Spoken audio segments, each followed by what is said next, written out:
E aqui eu quero mostrar um vídeo. Esse aqui é muito interessante. É mais do que o primeiro, inclusive. Tá? Então vamos analisar esse vídeo aqui. Vocês vão me falar aqui o que vocês acham. Meu nome é Áurea Almeida, tenho 67 anos. Meu nome é Eugênio Afonso Novelino e tenho 81 anos. Meu nome é Avanísio Claizone, minha idade é 60 anos, que fiz agora em setembro. Eu sou Tereza Gomes de Souza, tenho 73 anos. Meu nome é Elizabeth de Araújo Cordeiro, mas devido ser um nome muito grande, as pessoas diminuíram e me chamam de Beth. Eu tenho 74 anos, mas eu não me sinto essa idade. Eu me sinto jovem. Eu me chamo Roberto Emanuel Carneiro Alves, tenho 74 anos. Meu nome é Rosiel Rodrigues dos Santos, minha idade 62 anos. Meu nome é Luiz Gonzaga Bezerra de Freitas, eu tenho 64 anos. Meu nome é Ernesto, tenho 79 anos e alguma experiência de vida, né?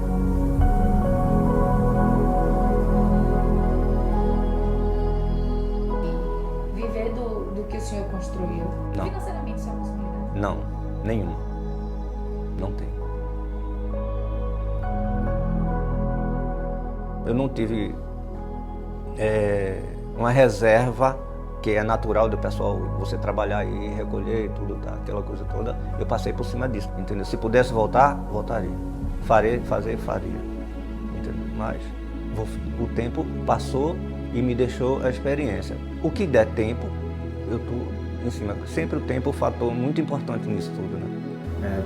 Se você tivesse que depender só da aposentadoria, você acha que... Daria só para suprir as necessidades, porque como eu me aposentei muito nova, e a aposentadoria, o aumento da aposentadoria, ele não acompanha o aumento do salário mínimo, né? Então, foi caindo, e hoje a minha aposentadoria daria só para eu sobreviver, né? Pagar o mínimo necessário, né? Assistência médica, alimentação. A aposentadoria que você recebe seria suficiente? Não seria de forma alguma, tanto é que eu trabalho ainda para me manter. Se que Deus o livre aconteça alguma coisa, eu vou sofrer bastante, porque eu não tenho uma reserva. Se você tivesse que viver só da aposentadoria, você acha que era possível? Não dá não. Minha aposentadoria é muito baixa, mas a minha sorte é que nesse negócio que eu tenho uns clientes que já peguei quando era estabelecido e que estão me comprando, né? Isso aí é que me ajuda muito. Faça o que eu não fiz. Faça uma reserva. Eu gostaria, claro, de ter uma vida mais tranquila financeiramente. Por exemplo, eu tinha um sonho que meus pais eram portugueses e eu não conheço Portugal. Meu sonho era fazer uma viagem quando eu estivesse aposentada, mas não consegui até hoje. A gente nunca sabe o que vai acontecer no dia de amanhã. Portanto, é muito importante a gente ter um planejamento, estar sempre revisando e ter disciplina, né, para colocar em prática e ter sucesso. Você tem que planejar, tem que procurar alguém que venha lhe trazer o bem. Agora, pessoas de confiança, pessoas que você sinta realmente que existe honestidade. E não é atrás de gerente disso ou gerente daquilo, porque eles não estão fazendo nada a não ser tirar o dele também. Me chamaram para trabalhar com produtos agropecuários. Nessa aí eu trabalhei 14 anos. Foi bom porque eu conheci praticamente o Nordeste inteiro. Foram 8 estados que eu fazia, da Bahia até o Piauí. Todas as cidades que você imaginar, eu passei por ela durante muito tempo. Só que nesse período aí eu sofri um assalto, levei um tiro no rosto, perdi um ouvido e 90% praticamente da visão direita. Isso aí me atrapalhou muito, porque era exatamente no período que eu tinha mais condições financeiras de planejar, de fazer uma reserva melhor, e aí veio tudo de água abaixo, né? Aí... Eu não sei se eu vou morrer amanhã, então quero aproveitar hoje. Isso é uma falta de conhecimento, e o conhecimento liberta. Uma falta de conhecimento, de querer conhecer muito grande, né? Chega a ser uma burrice, né? Essa maior dádiva que eu tenho é a vida. Eu gasto mais com medicamentos do que com comida. Porque meu marido é dependente, ele é doente, eu que cuido dele. De vez em quando ele não tem mais jeito, eu tenho que pegar gente para me ajudar. Eu não pensava de ser assim, eu achava que minha aposentadoria ia ser ótima, ia dar para tudo que eu queria. Quando cheguei na aposentadoria, cadê meu dinheiro? Planejar é uma coisa que você deve fazer sempre e quanto mais cedo, melhor. Mas planejar e sempre revisar, sempre atualizar, né, esse planejamento e ter muita disciplina antes de agir, porque o que fracassa muitas vezes os planos da gente são as exceções que a gente faz. Aquela história de eu mereço isso, eu vou fazer tal extravagância, comprar um presente tal. Então muitas vezes a gente faz isso e de repente atrapalha tudo. Separar aquilo, R$200 por mês, eu não conheço quase ninguém que pratique isso aí, não. A grande maioria ainda é extremamente imediatista. Infelizmente, né? Então, eu tive dificuldade financeira porque, sempre fui uma pessoa muito precavida, muito medo de me desequilibrar, mas por mais que eu tivesse esse medo, eu me desequilibrei financeiramente, mas tive ajuda muito de família, certo?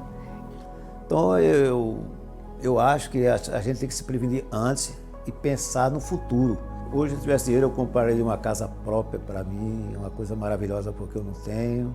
Investiria na saúde, numa poupança que eu pudesse deixar meus filhos bem sustentados nesse momento, né? Porque a gente vê a situação desse país nosso, essa crise que aconteceu agora, a gente não tem como se movimentar, né? E com o dinheiro, você tendo aquele retorno, sabendo como gastar ele, como você investir seu dinheiro, é uma coisa mais eficaz disso aí, de fazer esse trabalho. Cuidado que o tempo vai passar. A gente acha que vai demorar muito, então é melhor aproveitar hoje. Eu vou para a balada, porque amanhã não sei se estou vivo. Absolutamente não é dessa forma que a gente deva viver. Eu queria estar na noitada, eu queria participar de outras coisas. Nunca me planejei financeiramente. O que eu ganhava, gastava, não estava nem aí para o que eu ia fazer. Eu queria viver os momentos felizes, né? E, afinal de contas, a gente pensa assim, mas não é. A gente tem que saber o futuro que a gente tem que estar, e tem que investir no futuro. E eu não pensava assim, como jovem não pensava. Hoje em dia me faz falta que não ter pensado dessa forma, né? Hoje em dia eu podia ter uma estabilidade maior. Que acho que a gente sonha mais nessa idade do que quando é jovem. Quando é jovem é diferente as brincadeiras, é festa, é baladas, é bebidas, tudo. Mas na minha idade não, a gente já quer passear, já quer se divertir. É isso. Eu estou passando maior dificuldade financeira agora, porque está difícil o emprego para mim, com essa idade, você chega lá, você tem que escutar o não por causa da sua idade. Então essa perrenga está sendo agora, 2 anos e 8 meses desempregado. E está difícil para você manter uma casa, uma família, e você fica sem credibilidade, sem moral. Trabalhar o que eu trabalhei, arriscando a minha vida como salva-vida e de repente não tenho nada na vida. É isso que me dói no coração, mas Deus é fiel, Deus é bom, Ele está sempre na frente de tudo. Infelizmente, essa é a realidade da maior parte das pessoas no Brasil, justamente por conta do imediatismo. Passando por essa parte aqui, nós vamos falar sobre investimentos e o poder dos juros compostos aqui ao longo do tempo. Primeira coisa é desmistificar o que é e o que não é investimento. Investimento é tudo aquilo que você coloca o dinheiro, você tem algum tipo de rendimento sobre isso. Então, primeira coisa, consórcio não é investimento. Casa própria, carro particular não são investimentos. Por que você, um carro particular não é investimento? Porque você vai usar ele, é um bem de consumo. Ah, não, eu estou comprando para virar um Uber. Ah, beleza, mudou tudo. É o objetivo que você tem sobre aquele bem. Consórcio não é investimento, porque um consórcio, ele é simplesmente uma composição de pessoas para querer comprar um bem. Ah, mas ele valoriza, Jean. Não, não valoriza. Ele atualiza. Ele atualiza com o passar do tempo. A depender do tipo de consórcio, vai ter um índice ali. Se é o INCC, se é o GPM, ele vai estar atualizando. O que é investimento de fato? Não vou nem falar loteria aqui, tá? Loteria aqui não é investimento mesmo. Então, aqui, Tesouro Direto é investimento, CDB, LCI, LCA, CRI, CRA, debêntures, Tesouro Direto. Tudo isso aí é investimento. Ações, fundos imobiliários, tudo isso aí é investimento. Por quê? Você compra e você vai ter algum tipo de rentabilidade sobre aquele investimento. E cada um vai ter sua peculiaridade sobre a variação dele. Diversificação. É importante. Quem nunca ouviu aquela frase? Nunca coloque todos os ovos dentro de uma mesma cesta. Isso parece um clichê de investimento, né? Só que as pessoas utilizam essa frase de forma errada. Tem um mentorando que eu acompanho ele. Quando ele chegou até mim, ele tinha 18 empresas na carteira dele. Comprou 18 ações em um volume financeiro de 40 mil reais aproximadamente. Aí eu falei com ele, tá, me explica aí por que você comprou essas 18 empresas. Porque são empresas muito boas, não sei o quê, aquela coisa toda. É verdade. Peguei as empresas tudo na carteira dele e, de fato, não tinha uma empresa ruim. Todas eram muito boas. Só que tinha um erro fundamental na diversificação que ele fez. Ele não diversificou a carteira dele. Ele comprou uma série de empresas que pertenciam ao mesmo setor. Uma informação que poucos conhecem é que 60% das oscilações de uma empresa são influenciadas pelo cenário econômico. 30% influenciado pelo setor que aquela empresa está inserido. E 10% em relação a fundamentos da empresa de fato. Eu não vou entrar aqui no meio na seara de especulação e compra e venda, demanda e oferta, não. Mas o que acontece é o seguinte, para você diversificar a sua carteira de forma inteligente, você tem que ter algo chamado de convexidade. A convexidade é a divergência de oscilação entre ativos em função de um cenário econômico. Você tem dois tipos de risco, o risco não sistêmico e o risco sistêmico. O que é o risco não sistêmico? É o risco que é diversificável. Então, se eu coloco uma quantidade de empresas aqui, ou uma quantidade de ativos distintos, ele vai diversificando e vai diminuindo o risco, até chegar a um certo ponto. Quando chega esse nível aqui, se você colocar mais 1.000 empresas, mais 1.000 ativos, você está só pulverizando a sua carteira, não está diversificando, está diminuindo mais risco nenhum. E esse risco aqui sistêmico é um risco não diversificável. É tipo a Covid. Quando teve a Covid, lá em fevereiro de 2020, teve o crash da Bolsa.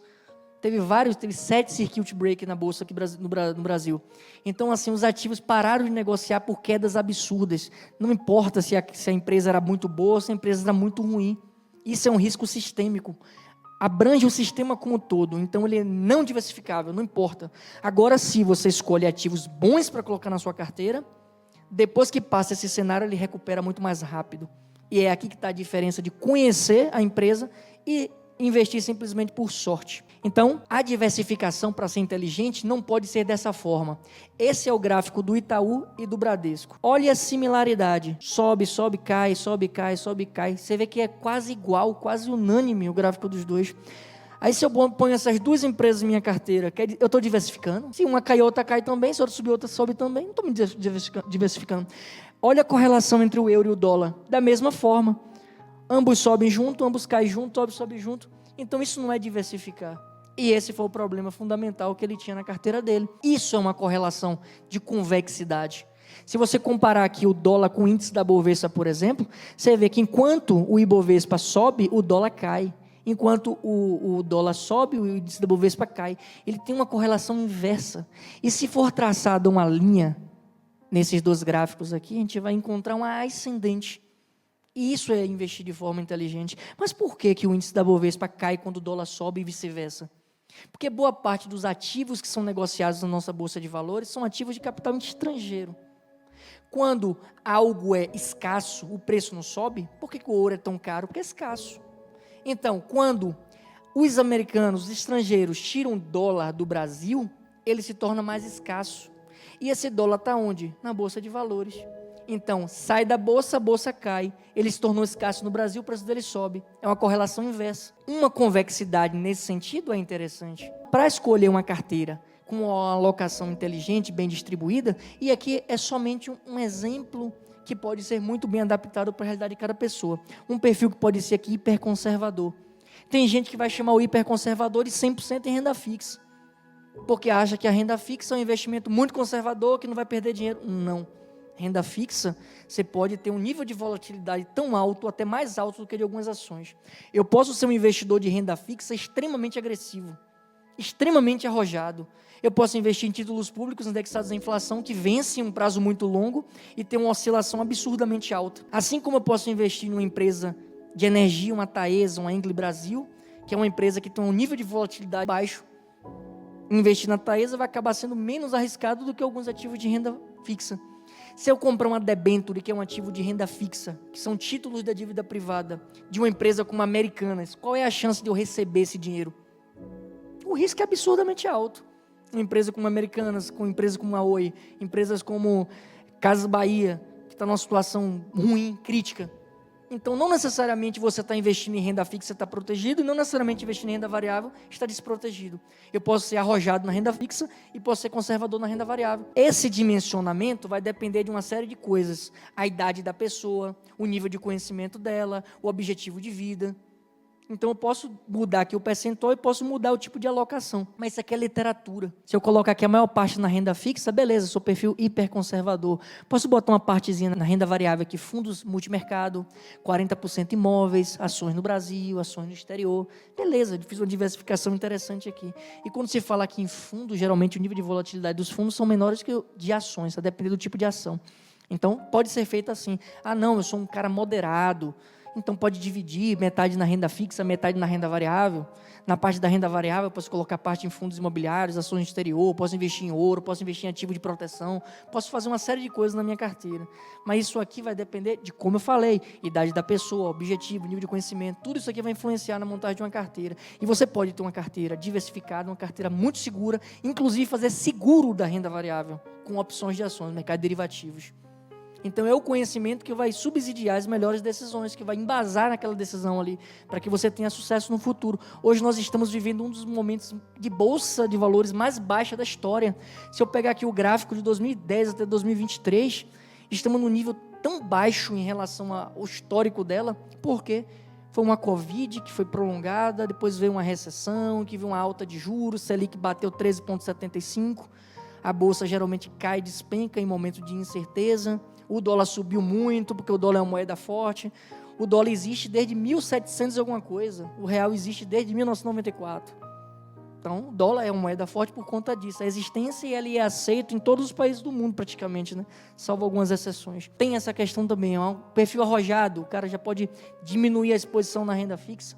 Inclusive, aqui ele pode arrojar com um percentual maior na renda fixa, inclusive, é como eu falei.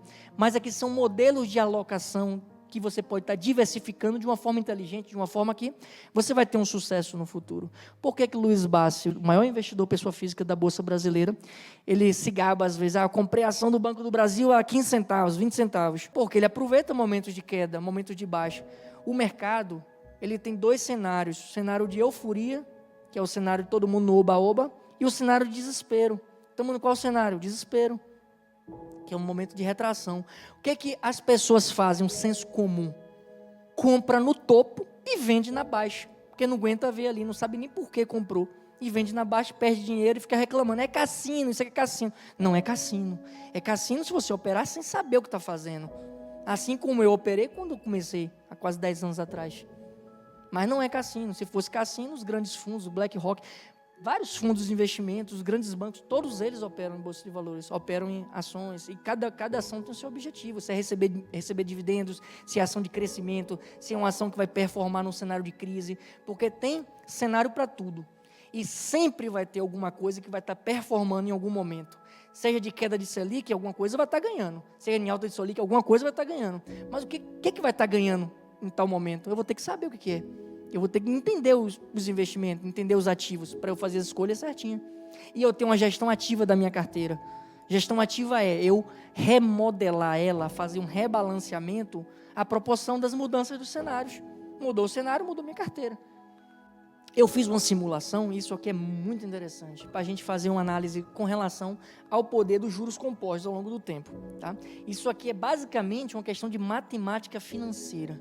Matemática financeira pura e simplesmente. Eu pego aqui, 245 meses, vou arredondar 20 anos, 240 meses. Eu peguei o histórico da Selic. O que é a Selic? A taxa básica de juros da economia. É a taxa que referencia as demais taxas. Se a Selic sobe, é por um motivo, a inflação está alta.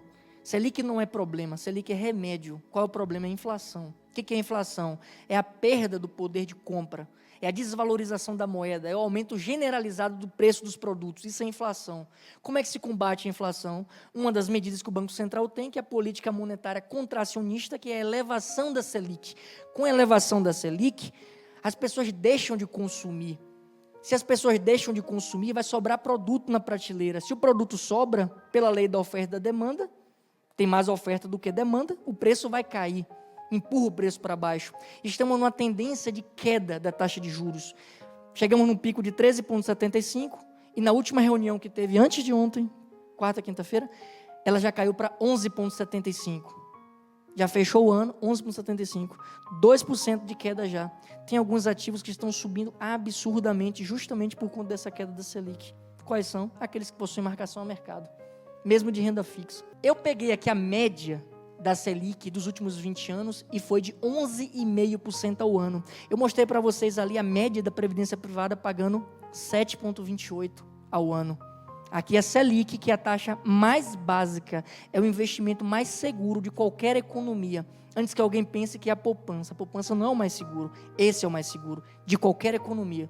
É o investimento mais seguro. Inclusive, quando vamos fazer algum tipo de cálculo, de projeção, de crescimento, de valuation, é sempre colocada a taxa livre de risco. Qual é a taxa livre de risco? Selic. Ah, mas não existe taxa livre de risco. Ela é teoricamente considerada taxa livre de risco, porque qualquer outro tipo de investimento, qualquer um, já é considerado um risco maior do que a Selic. Então, se eu tenho um investimento com o menor risco possível dentro de uma economia, me rendendo 11,5%, por que eu colocaria meu dinheiro para render 7,28%? Num negócio que é burocrático, cheio de problema ali para resgatar. Falta de conhecimento. Sabe o que é isso? Delegação. É delegar aquele bem mais precioso que a gente tem lá, nosso dinheiro, nosso futuro. Nosso futuro é o nosso bem mais precioso. Delegar cegamente a uma instituição financeira que faz o quê? Que vende dinheiro. Esse é o maior problema. Então, vamos pegar aqui essa relação aqui, 11,5% ao ano, e eu fiz um cálculo. Se você quiser receber o teto do INSS, que é de 7.500, alguma coisinha, se você quiser receber, você vai ter que contribuir desde que você iniciar a sua vida profissional. Ah, você é novinho lá, comecei como jovem aprendiz, 14, 15 anos. Você vai começar a contribuir com o teto e terminar a sua carreira contribuindo com o teto. Aí, beleza, você recebe o teto do INSS. Percebe que é quase impossível isso acontecer? Beleza. E o valor que é retirado do contra-cheque desse profissional que está contribuindo com o teto? R$ 876. Se você pega esses R$ 876 e investe uma taxa de juros considerada aqui, 11,5%, que foi a média da Selic dos últimos 20 anos, você teria aqui de rentabilidade 3.100.000 e uma renda passiva de 25 mil por mês. Lá você recebe o quê? Você recebe simplesmente 7.500, se acontecer uma situação, um cenário desse, 7.500, e não tem um patrimônio, é só renda. Aqui não, aqui você tem uma renda e tem um patrimônio. Ah, se eu morrer, isso aqui vai para os meus herdeiros. Ah, Gema, você falou que para conseguir 100% mesmo, não são 35%, são 40%. É verdade. Porque é 60% da média. Se eu quiser chegar a 100%, eu vou ter que trabalhar mais 20 anos. Porque 20 anos multiplicado por 2 dá 40 ali, esse 40% que falta para fechar os 100%, dos 60% inicial. Beleza. Eu vou pegar aqui, eu gravo aqui, 3.100.000. Eu aumentei aqui, de 35 para 40 apenas. Os 3 milhões pularam para 5 milhões. 5 anos a mais, aumentou 2 milhões de reais. Por que aconteceu isso? Efeito dos juros compostos. Quanto maior o prazo, se eu botar mais um ano nessa conta, mais um ano, provavelmente vai bater aqui, sei lá, quase 6 milhões. Mais um ano a mais. Então, 41 mil aqui de renda passiva, considerando aqui essa taxa de juros aqui, de 11,5%, que é a taxa mais conservadora que existe na economia. Não estou falando de correr risco nenhum não, gente. Taxa conservadora.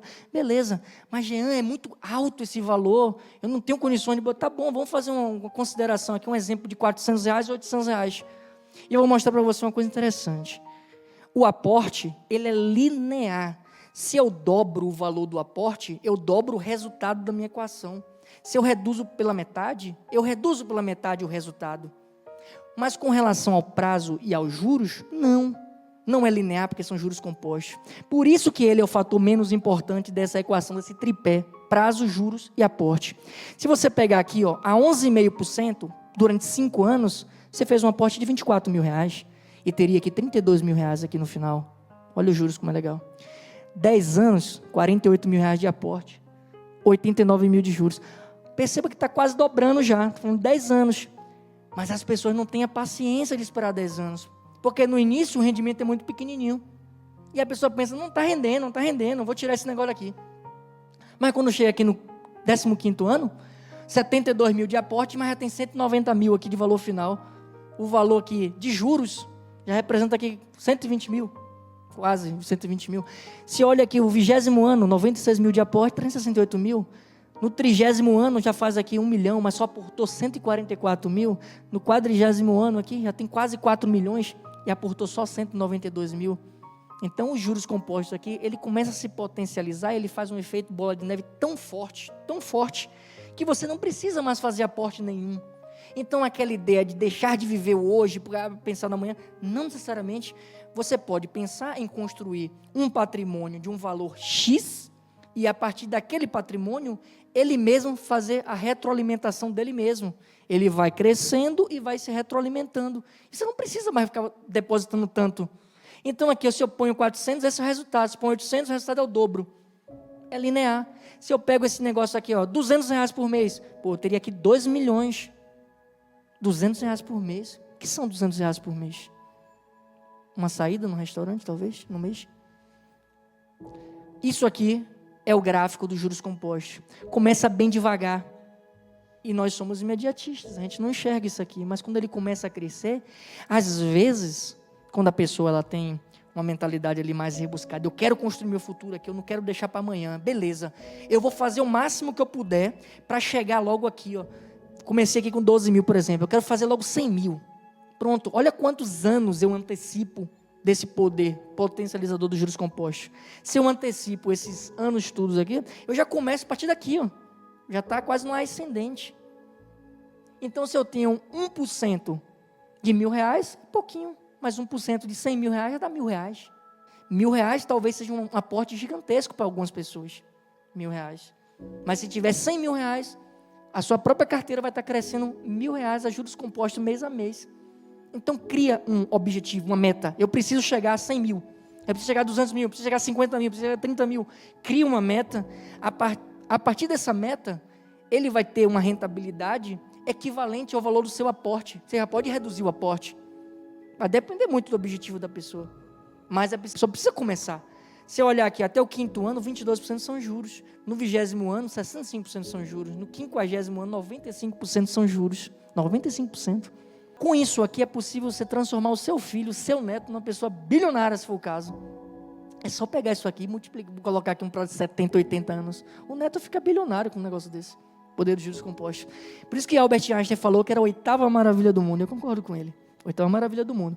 E isso aqui tem que ser colocado na cabeça das crianças. E assim, quer favorecer um filho, um neto, coisa assim? Dá educação financeira. Ensina juros compostos. A filha de Luiz Bassi, a mesada dela era os dividendos que ela recebia das ações, que o pai dela dava as ações para ela.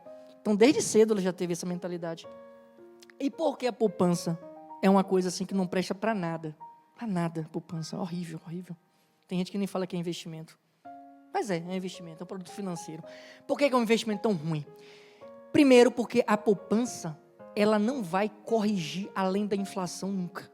Porque ela tem 2 limitadores. Como é que funciona a rentabilidade da poupança? Isso aqui é uma informação legal para a pessoa enxergar o porquê que a poupança não é boa. E não ficar simplesmente ouvindo, eu investi na poupança e não perdi dinheiro até hoje. Geralmente acontece isso. Mas perde para a inflação. Você pensar aqui, ó, existem 2 limitadores à poupança. Se a Selic, que é a taxa básica de juros, que referencia as outras taxas, ela tiver de 8,5% ao ano para baixo, a poupança ela vai render 70% da Selic. Quer dizer que, lá em 2020, quando a Selic estava 2% ao ano, a poupança rendia 70% de 2%, 1,4% ao ano. 1,4% ao ano. Ah, mas a Selic agora está 5% ao ano, então ela vai render 70% de 5%, 3,5%. Percebam que, de 8,5% abaixo, a Selic, ela vai estar pagando 70% de um valor que já é baixo, que já é ruim. Aí a pessoa olha, tá bom, e se a Selic estiver acima de 8,5%? Como está agora, está 11,75%. Pronto, se ela passou de 8,5%, seu investimento trava em 0,5% ao mês. 0,5% mais TR. O que é TR? Uma taxa referencial. Não tem nem sentido existir essa taxa. É uma taxa que existia quando não tinha Selic e tal.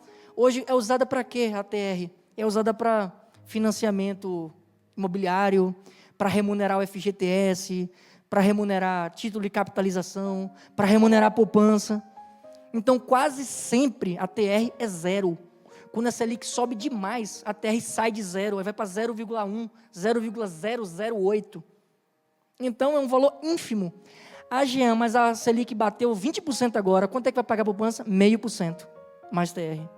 Ah, agora a Selic está em 1000%. Quanto é que vai pagar a poupança? 0,5% mais TR. Quando a Selic é alta, ela trava. Quando a Selic é baixa, ela trava em 70% do que é baixo. Qual é o cenário positivo para a poupança, gente? Não existe cenário positivo para a poupança. Mas o problema é que mesmo assim, a maior parte dos brasileiros investe onde? Na poupança. Poupança. 61% dos brasileiros não investem em lugar nenhum. Quem investe na poupança já está passos luz à frente. Então, assim, se você investe na poupança, parabéns. Você já está à frente da maioria. O restante aqui, fundos, títulos, ações, etc., é um valor pequenininho. Agora eu vou excluir aqui esse percentual que não investe em nada e vou considerar só o universo de investidores de fato. Vamos ver aqui como é que está a distribuição dos investidores. Aqui, pronto. A poupança representa algo em torno de 85% do dinheiro que está investido nos brasileiros. Quem investe no Brasil, 85% dos investidores bota dinheiro na poupança. Será que é por desconhecer essa informação? Acho que sim, né? Medo. Ah, mas teve um negócio com confisco lá de Collor e agora é Lula e é sei o quê. Gente, o confisco foi da poupança. Ah, mas pode acontecer de novo, vou comprar um título público, agora o governo é de esquerda, o governo é de direita, o governo é isso, o governo é aquilo. Gente, quem garante os títulos públicos é o Tesouro Nacional, não é o político. Então é a nação. É por isso que é o investimento mais seguro que existe.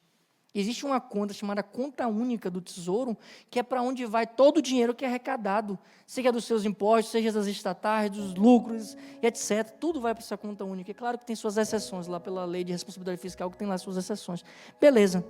Mas o pessoal está aqui, na poupança, mesmo ganhando tão pouco. E aqui é uma comparação do investimento mais seguro que existe no Brasil com a poupança.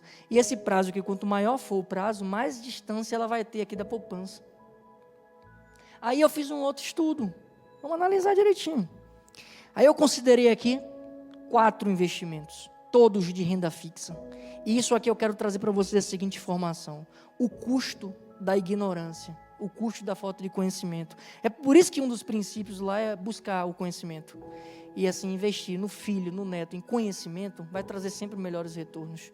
Porque isso aqui, eu fiz uma análise aqui de 20 anos, considerando um aporte único de R$100 mil, há 20 anos atrás, e considerei aqui esses investimentos todos de renda fixa. A poupança rendeu, em média, 6,9% ao ano. Me entraria 337 mil desses 100 mil em 20 anos. Poxa, Jean, legal, quase mais que triplicou. E a inflação do período? Será que valeu a pena? Previdência privada. Eu considerei aqui um valor até maior do que aquela média, que foi de 7,28.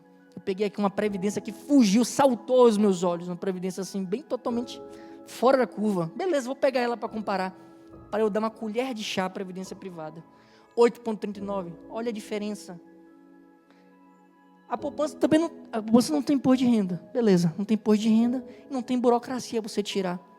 Às vezes, é mais tranquilo a poupança do que um troço desse de previdência privada. Você pega a Selic, que é o investimento mais seguro que tem. Olha o valor, quase o dobro. R$300 mil de diferença. R$637.115 é a diferença. No investimento mais seguro que existe na economia. Teoricamente, qualquer investimento tinha que pagar mais do que a Selic. Porque qualquer investimento é menos seguro do que a Selic. Mas não é o que acontece na prática. Aí você pega esse aqui, IMA B5. O que é o IMA B5? É um fundo. É um fundo que investe em títulos públicos indexados à inflação que vencem até 5 anos. É um fundo da Ambima. Então, você tem o IMA B5, o IMA B10, o IMA B15, e o que muda é o prazo de vencimento dos títulos públicos indexados à inflação que ele investe. Também é investimento de renda fixa. Eu olhei aqui o histórico desses 20 anos desse fundo aqui, não teve um ano sequer de rendimento negativo. Um ano sequer de rendimento negativo, gente. Olha o resultado dele. 13,37, 845. Qual foi o preço da ignorância? Mais de R$500 mil em 20 anos. Um único aporte, R$500 mil. Mas para o estudo ficar bonitinho, ficar certinho, eu fui pegar a inflação anualizada desse período aqui. Eu pego aqui, ó, 2002, inflação de 12,53. Poupança nem se fala, já perdeu para inflação de cara. Previdência privada também. E a Selic perdeu também para inflação aqui. Por que perdeu para inflação? Porque a Selic é remédio. A Selic ela é aumentada porque a inflação está alta. Ela é diminuída porque a inflação foi corrigida, a inflação foi contida. Então, no momento em que houve a elevação da inflação aqui, 12,53, a Selic subiu. Perceba que no ano seguinte, de 12,53, já caiu para 9,3, depois para 7,6, 5,69. Então, o remédio da política monetária contra ações do Banco Central deu certo. Maravilha. Então, foi a única vez que a Selic perdeu para a inflação, nesse período de 20 anos. E o IMAB5 perdeu nenhuma vez para a inflação. Poupança perdeu 5, Previdência perdeu 4, o Selic perdeu 1 e o IMAB5 não perdeu nada. E eu não estou falando de Bolsa de Valores. Se você pensasse aqui em alguns fundos imobiliários que renderam muito mais do que isso, investimentos conservadores em Bolsa, a rentabilidade era muito maior do que isso aqui. Muito maior. Uma carteira diversificada, investindo em ativos de proteção. Estou falando aqui, estou brigando aqui com coisas conservadoras. Para não dizer, a Jean está trazendo um investimento aqui que é muito arriscado. Não, conservadora. Tá? Então, qual é a moral da história aqui? Faça diferente da maioria. Faça diferente, não dependa da aposentadoria do governo, aumente a qualidade de vida na velhice. Na velhice, você quer ter sossego, você não quer ter que continuar trabalhando. Já trabalhei 40 anos, vou continuar trabalhando, porque se eu parar de trabalhar, eu conheço pessoas que não têm expectativa nenhuma de parar de trabalhar. Se parar de trabalhar, para de comer. Parece até aquela frase de Paulo, não quer trabalhar, então tu não coma. Mas é uma realidade muito triste, a gente precisa mudar isso. Se a gente não conseguiu mudar para a gente, que muda, porque nós somos vítimas de um sistema. Somos vítimas. Os nossos pais não tiveram educação financeira, os avós muito menos, os bisavós muito menos. Somos um país em desenvolvimento. Somos um país arcaico ainda. Nós precisamos mudar isso na nossa família. Quando a gente começa a mudar a nossa mentalidade, a gente transborda para quem convive com a gente. Essa pessoa que eu estava falando aqui da pirâmide financeira, os filhos dela estão na mesma linha de querer jogo, essas coisas. Então, quando você age de forma correta, coerente, você transborda, você transforma a mentalidade da sua família como um todo. Então, você sabe onde está pisando, é nível de conhecimento. Facilite o alcance dos seus sonhos, crie hábitos que servirão de ensinamento para os seus filhos. Essa é a mensagem que eu quero passar aqui para vocês.